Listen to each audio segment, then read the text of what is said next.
திமுக அறக்கட்டளை தொடர்பான வருமான வரி வழக்கில் எந்த உத்தரவும் பிறப்பிக்க கூடாது என வருமான வரித்துறைக்கு சென்னை உயர்நீதிமன்றம் உத்தரவிட்டுள்ளது.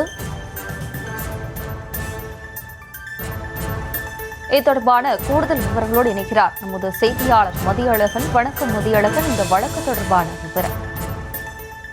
கடந்த 2019ஆம் ஆண்டு மக்களவைத் தேர்தலின் போது அமைச்சர் துரைமுருகனின் வீட்டில் வருமான வரித்துறை சோதனையை நடத்தினர்.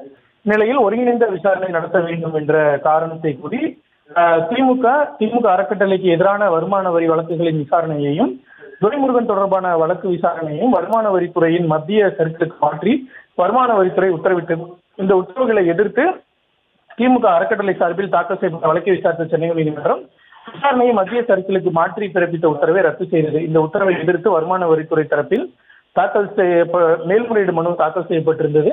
இந்த விசாரணையின் பொழுது திமுக அறக்கட்டளை சார்பில் ஆஜரான மூத்த வழக்கறிஞர் பி. வில்சன், கட்சியின் பொதுச் செயலாளர் வருமான வரி கணக்கு வேறு, திமுகவின் வருமான வரி கணக்கு வேறு, இரண்டையும் வருமான வரித்துறையின் மத்திய சர்க்கிள் விசாரிக்க கூடாது என வாதிட்டார்.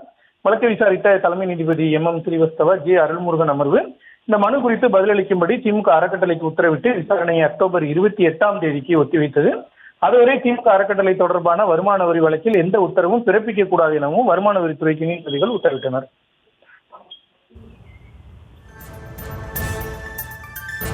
விவரங்களுக்கு நன்றி மதியழகன்.